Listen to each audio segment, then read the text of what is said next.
Hello मेरे प्यारे प्यारे लिसनर्स, कैसे हो आप सब? उम्मीद करती हूँ अच्छे ही होंगे। तो आप सभी के सामने चुलबुली चाहत का नया भाग पेश है। तो चलिए शुरू करते हैं। पेरिस के आसमान पर तारों की बारात सज चुकी थी और दूर खड़ा आईफिल टावर पीली और सुनहरी रोशनी से जगमगा रहा था। हवा में हल्की सी ठंडक थी जो पेरिस के इस मिजाज को और भी ज्यादा आशिकाना बना रही थी। होटल की आलीशान वीआईपी स्वीट की बालकनी में जोया खड़ी थी। उसने लाल रंग की एक बेहद खूबसूरत सिल्क की नाइट मैक्सी पहनी थी जिसके ऊपर एक पतला सा श्रग था। उसके बाल खुले थे और ठंडी हवा के झोंके उसके जुल्फों को उसके चेहरे पर बिखेर रहे थे। जोया हाथ में स्ट्रॉबेरी का एक कटोरा लिए आईफिल टावर को निहार रही थी। तभी पीछे से कांच का भारी दरवाजा धीरे से खुला। रेयांश ने अपनी फॉर्मल शर्ट के बटन पूरी तरह खोल दिए थे। आस्ती ने कोहनी तक मुड़ी हुई थी और वे नंगे पैर दबे पांव बालकनी में दाखिल हुआ।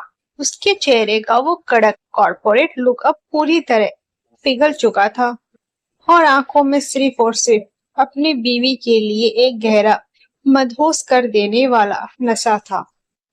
रियांश ने बिना कोई आवाज किए पीछे से आकर जोया की पतली कमर में अपने दोनों मजबूत हाथ डाल दिए और उसे एक झटके में पीछे की तरफ खींचकर अपने चौड़े नंगे सीने से सटा लिया।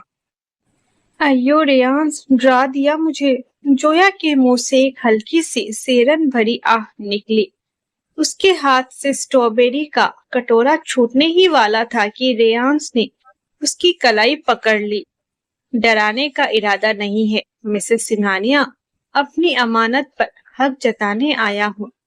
रेयांश ने अपनी बेहद भारी गहरी आवाज को एकदम धीमा करते हुए जोया के कान के बिल्कुल पास आकर कहा।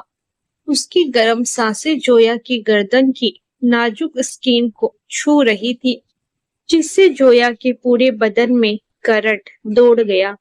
रियांश ने जोया के हाथ से स्ट्रॉबेरी का कटोरा लिया और उसे साइड टेबल पर रख दिया।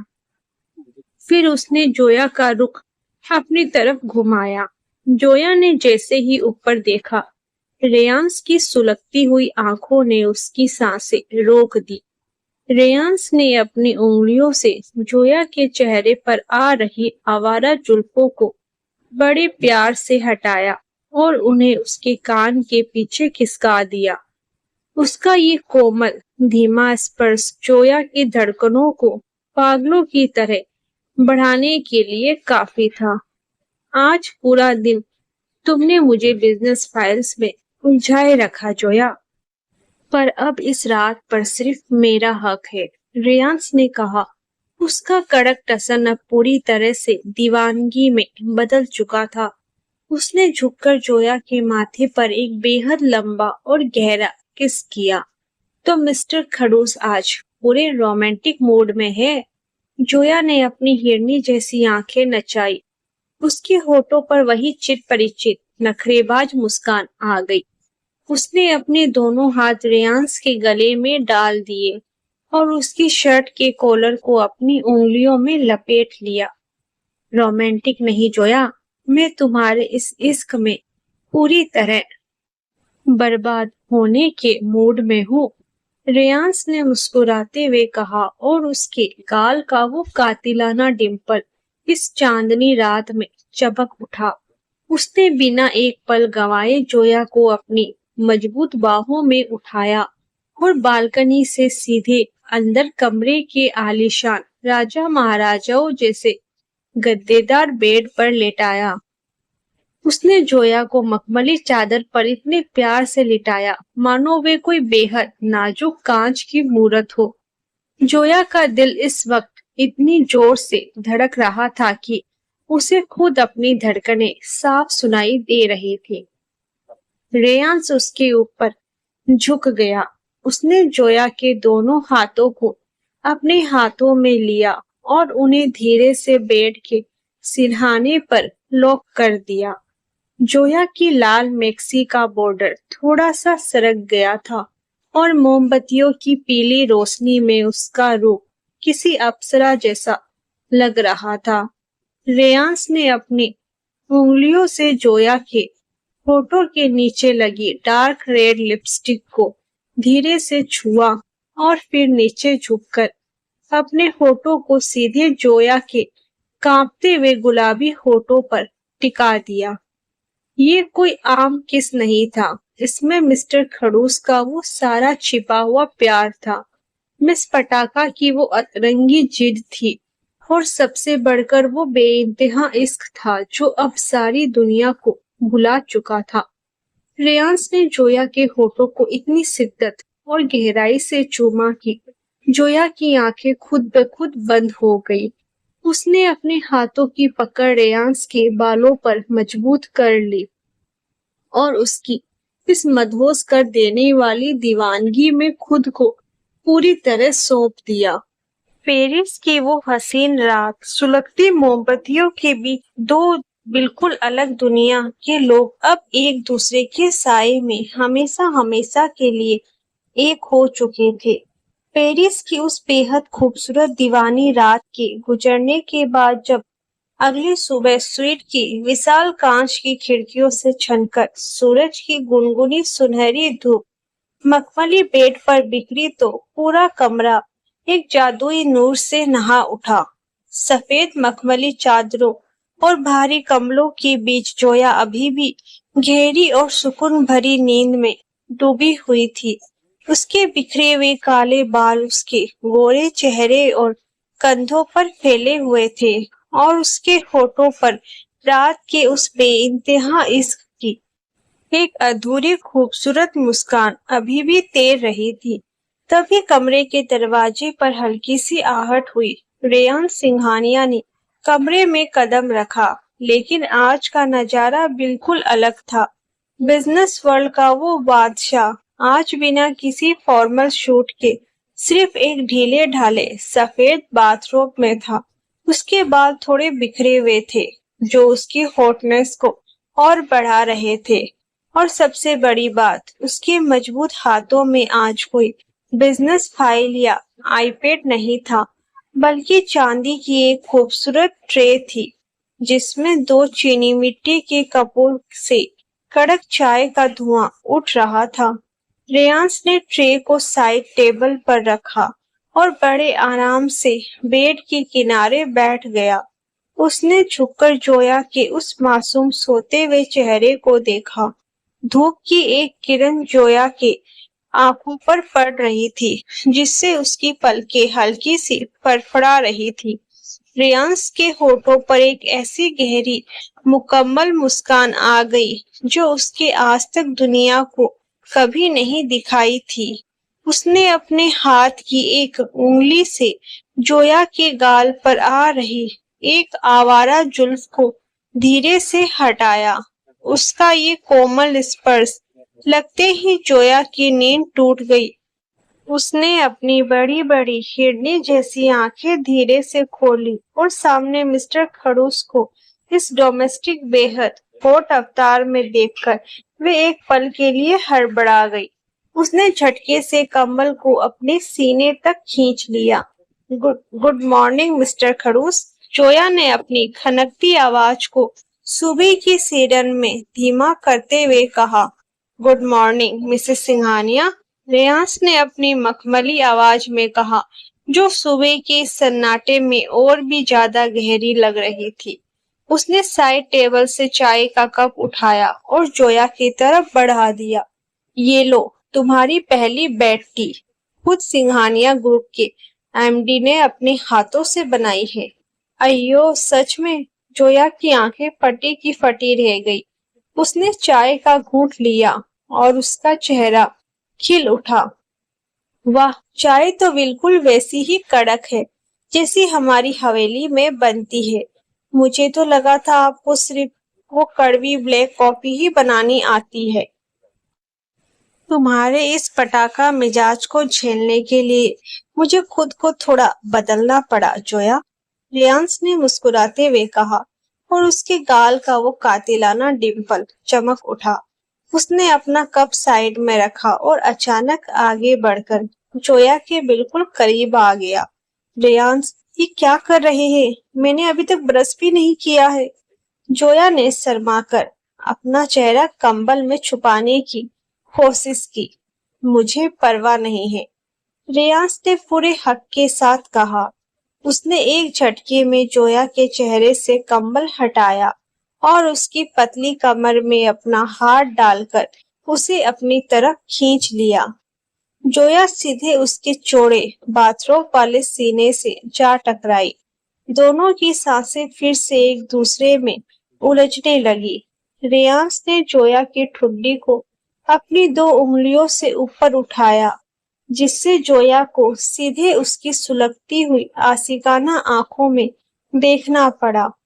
कल रात तुमने मुझसे पूछा था ना कि मैं क्या हर्जाना लूंगा। कल रात की कहानी तो सिर्फ शुरुआत थी, मिस पटाखा। इस पेरिस के स्वीट में जब तक हम यहाँ हैं, मेरी सुबह और मेरी रात सिर्फ तुम्हारी इन नजदीकियों से शुरू और खत्म होगी। आप बहुत जिद्दी हो गए हैं, मिस्टर पतिदेव। जोया ने नखरे से अपने दोनों हाथ उसके मजबूत कंधों पर टिका दिए और उसका दिल इस वक्त पागलों की तरह धड़क रहा था। जिद्दी लड़की का पति हूँ तो जिद तो रगों में होगी ही। रेयांश ने एक गहरी सांस ली। उसने नीचे झुककर जोया के होठों के ठीक नीचे उसकी गर्दन के नाजुक हिस्से पर एक बेहद लंबा, गर्म और गहरा किस किया। जोया का पूरा बदन इस दीवानगी से सिहर उठा। उसने अपनी आंखें बंद करके रेयांश के बाथरोब को अपनी मुट्ठी में कस लिया।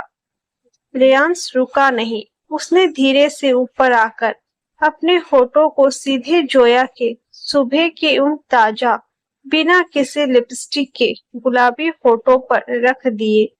ये किस कल रात से भी ज्यादा कोमल, रूहानी और उनके इस नए शादीशुदा सफर के अटूट विश्वास से भरा हुआ था। धूप की सुनहरी रोशनी के बीच मखमली चादरों की उस आगोश में दोनों का ये सुबह का कड़क रोमांस पेरिस की फिजाओं को और भी ज्यादा हसीन बना रहा था। पेरिस की उस मखमली सुबह की हसीन रोमांस के बाद दोपहर होते होते रेयांश जोया को लेकर पेरिस के सबसे आलीशान और मशहूर फैशन स्ट्रीट चैंप्स एलिसीज के एक बेहद महंगे बुटीक में पहुंचा। ये बुटीक सिर्फ इंटरनेशनल सेलिब्रिटीज और बिजनेस टाइकून्स के लिए ही बुक होता था। आज रेयांश ने इसे पूरे दिन के लिए वीआईपी तौर पर सिर्फ अपनी पत्नी के लिए बुक करवा लिया था। बुटीक के अंदर कदम रखते ही चारों तरफ दुनिया के सबसे बेहतरीन और महंगे डिजाइनर गाउन्स, ड्रेसेस और साड़ियां सजी हुई थी। जोया अपनी बड़ी बड़ी आंखों से उन कपड़ों को देख ही रही थी कि तभी बुटीक का मैनेजर हाथ में शैंपेन का गिलास लिए उनके पास आया। Welcome mister and Mrs Singhania. Sir, आपका स्पेशल ऑर्डर किया हुआ कस्टमाइज्ड ड्रेस पूरी तरह तैयार है, मैनेजर ने मुस्कुराते हुए कहा। जोया ने हैरान होकर रेयांश की तरफ देखा। विशेष ऑर्डर? रेयांश, आपने मेरे लिए कुछ मंगवाया है क्या? पर मुझे तो अपने वही देसी लहंगे और ड्रेसेस पसंद है। रेयांश ने पूरे टसन में अपनी रोलेक्स घड़ी देखी, अपने डार्क ग्रे सूट के बटन ठीक किए और जोया के बिल्कुल करीब आकर उसकी कमर में अपना हाथ लॉक कर दिया। उसने अपनी भारी, गहरी और कड़क आवाज में जोया के कान के पास झुककर कहा, मिसेस सिंघानिया, मैंने कहा था ना कि कल रात की सजा और आज सुबह का हर्जाना अभी बाकी है। ये ड्रेस सिर्फ एक शुरुआत है। जाओ, ट्रायल रूम में तुम्हारे लिए सरप्राइज इंतजार कर रहा है। जोया का चुलबुला दिल इस मीठी धमकी से पागलों की तरह धड़कने लगा। वे मैनेजर के पीछे पीछे बुटीक के सबसे बड़े वीआईपी ट्रायल रूम के अंदर गई और जैसे ही उसने वहां रखे बॉक्स को खोला, उसके मुंह से एक हल्की सी चीख निकल गई। बॉक्स के अंदर गहरे काले रंग का एक बेहद बोल्ड बेकलेस सिल्क गाउन रखा था, जिस पर हीरो की बारीक कारीगरी की गई थी। इसके साथ ही एक छोटा सा नोट था जिस पर रेयांस की कड़क लिखावट में लिखा था, आज रात की पेरिस क्रूज डेट पर मैं अपने मिस पटाखा को इसी कातिलाना लुक में देखना चाहता हूँ। तुम्हारा खड़ूस। 10 मिनट बाद ट्रायल रूम का भारी मखमली पर्दा धीरे से हटा। जोया उस ब्लैक वेकलेस गाउन को पहनकर बाहर निकली। उसके खुले बाल उसकी पूरी तरह से नंगी पीठ पर बिखरे हुए थे और गाउन का कट उसकी पतली कमर को पूरी तरह से उभार रहा था। वे इस वक्त इतनी हॉट और हसीन लग रही थी कि बुटीक में मौजूद सारी लाइट्स भी उसके हुस्न के आगे फीकी पड़ गई। रेयांस बाहर सोफे पर बैठा ब्लैक कॉफी पी रहा था, पर जैसे ही उसकी नजर जोया पर पड़ी, उसके हाथ में थमा कॉफी का कप हवा में ही रुक गया। सिंघानिया ग्रुप का वो कड़क एमडी, जो बड़े बड़े बिजनेस बोर्डरूम्स को हिलाकर रख देता था, अपनी पत्नी के इस कातिलाना रूप को देखकर पूरी तरह सुध-बुध हो बैठा। उसकी आंखें जोया की नंगी पीठ और कांपते होठों पर टिक गई। वह बिना एक पल गंवाए अपनी सीट से उठा। उसके चलने में एक चीते जैसी कशिश थी। उसने सीधे आगे बढ़कर जोया की कलाई पकड़ी और उसे एक झटके में खींचकर वापस उसे वीआईपी ट्रायल रूम के अंदर ले गया और मखमली पर्दे को पूरी तरह से लॉक कर दिया। अय्यो रेयांस, ये क्या कर रहे हैं? बाहर सब खड़े हैं। जोया ने हकबकाते हुए उसकी छाती पर अपने दोनों हाथ रख दिए। उसकी चूड़ियां इस बंद कमरे में जोर से खनक उठी। बाहर कोई नहीं आ सकता जोया। ये पूरा बुटीक इस वक्त सिर्फ मेरा है। रेयांस ने अपनी बेहद भारी, मदहोश कर देने वाली आवाज में कहा। उसने जोया को ट्रायल रूम के बड़े से आईने के सामने खड़ा कर दिया और खुद उसके ठीक पीछे आकर खड़ा हो गया। रेयांस ने पीछे से अपने दोनों हाथ जोया की नंगी पीठ पर रखे। उसकी कड़क गरम उंगलियां का स्पर्श जैसे ही जोया की मखमली स्किन से टकराया, जोया के पूरे बदन में बिजली दौड़ गई और उसने अपनी आंखें बंद कर ली। रेयांस ने आईने में जोया के इस शर्माते हुए चेहरे को देखा और उसके होठों पर एक शातिर, आशिकाना मुस्कान आ गई। उसने नीचे झुककर जोया के नंगे कंधे और उसकी गर्दन के सबसे नाजुक हिस्से पर अपने होठ रख दिए। उसका ये किस इतना गहरा और सुलगता हुआ था कि जोया की सांसें तेज तेज चलने लगी। उसने पीछे मुड़कर रेयांस के कोट के कॉलर को अपनी मुट्ठी में कस लिया। मिस्टर खड़ूस, आप बहुत बिगड़ गए हैं, जोया ने अपनी कांपती आवाज में ऊपर देखते हुए कहा। तुम्हारी इस बेइंतहा मोहब्बत ने बिगाड़ा है मुझे, मिसेस सिंघानिया। रेयांस ने गहरी सांस ली। उसने जोया का चेहरा अपनी तरफ घुमाया, उसकी कमर को अपने हाथ में और जोर से भींचा और बिना एक सेकंड गंवाए अपने होठों को सीधे जोया के कांपते हुए गुलाबी होठों पर लॉक कर दिया। ट्रायल रूम के उस छोटे से सुलगते हुए आलीशान केबिन के अंदर पेरिस के उस इंटरनेशनल शोर शराबे से दूर दोनों का ये कड़क रोमांस अपनी सारी हदें पार कर चुका था। रेयांस ने जोया को इतनी शिद्दत और दीवानगी से चूमा कि पूरा वक्त जैसे वहीं ठहर गया और हमारी मिस पटाखा उसने इस खड़ूस पति की बाहों में पूरी तरह पिघलकर हमेशा के लिए सिमट गई। बुटीक के उस बंद ट्रायल रूम के भीतर सुलगते हुए रोमांस और धड़कनों के उस बेकाबू तूफान के बाद आखिरकार वह मखमली शाम आ ही गई, जिसका इंतजार खुद पेरिस की हवाएं भी कर रही थी। आसमान का रंग हल्के नीले से गहरे मखमली जामुनी में बदल चुका था और पेरिस के मशहूर सीन नदी का पानी शहर की रंग बिरंगी रोशनी को अपने भीतर समेटे कांच की तरह चमक रहा था।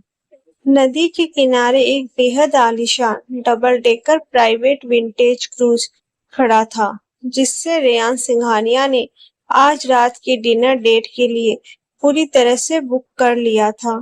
क्रूज के ऊपरी हिस्से को क्रिस्टल के छोटे छोटे झुमरों, मोमबत्तियों की हल्की पीली रोशनी और ताजा लाल गुलाबों से इस तरह सजाया गया था कि वे किसी परियों की कहानी का हिस्सा लग रहा था। बैकग्राउंड में एक फ्रांसीसी वायलिन वादक बेहद धीमी और रूहानी धुन बजा रहा था। क्रूज के आलीशान केबिन से निकलकर हमारी मिसेस सिंघानिया यानी जोया डेक पर आई। उसने रेयांस का गिफ्ट किया हुआ वही midnight black backless silk gown पहना था। उसके बाल इस बार खुले थे, जो उसकी पूरी तरह से नंगी गोरी पीठ पर लहरों की तरह तैर रहे थे। हीरो का बारीक नेकलेस उसके गले में चमक रहा था और डार्क रेड लिपस्टिक के साथ उसकी आंखों में इस वक्त शरारत की जगह एक हसीन शर्मीली सी मदहोशी थी। ठंडी हवा के झोंके जैसे ही उसके गाउन और उसकी नंगी पीठ को छूकर गुजर रहे थे, उसके बदन में एक हल्की सी सिरन दौड़ रही थी। रेयांस क्रूज की रेलिंग के पास हाथ में रेड वाइन का ग्लास थामे खड़ा था। आज उसने all black formal tuxedo suit पहना था, बिना टाई के, शर्ट के ऊपर के 2 बटन खुले हुए। वे इस लुक में इतना कातिलाना और कड़क लग रहा था कि कोई भी बिजनेस मैगजीन उसे दुनिया का सबसे हॉट मैन घोषित कर देती। जैसे ही रेयांस ने पीछे मुड़कर जोया को देखा, उसके हाथ में थमा वाइन का ग्लास टेबल पर खुद ब खुद छूट गया। उसकी गहरी तीखी आंखें जोया के उस बैकलेस हुस्न और उसकी नखरीली चाल पर आके ठहर गई। सिंघानिया ग्रुप का वो घमंडी एमडी आज अपनी इस पटाखा बीवी के सामने पूरी तरह निहत्था हो चुका था। उसके चलने में वही चीते जैसा टसन था। वह धीरे धीरे कदम बढ़ाता हुआ जोया के बिल्कुल करीब आकर खड़ा हो गया।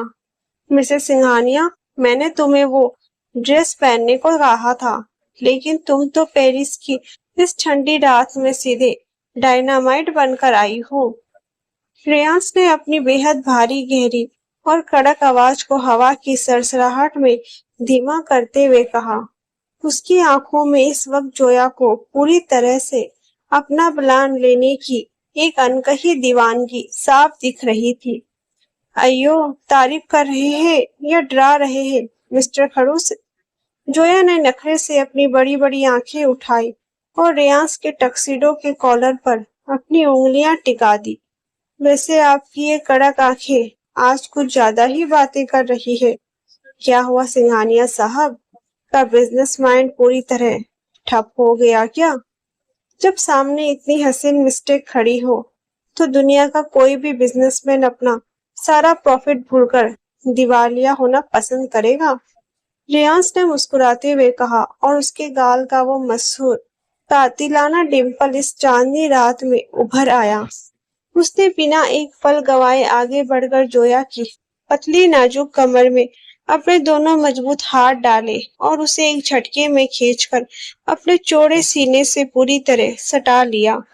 जोया के मुंह से एक हल्की सी उफ निकली और उसके गाउन का सिल्क रेयांस के टक्सीडो से रगड़ खाकर एक अजीब सा मीठा सन्नाटा पैदा कर गया। दोनों के बीच अब हवा का गुजरना भी नामुमकिन था।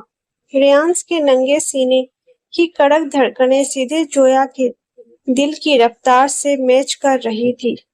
रेयांस ने अपना एक हाथ ऊपर उठाया और उसकी गर्म उंगलियां जोया की नंगी मखमली पीठ पर धीरे धीरे रेंगने लगी।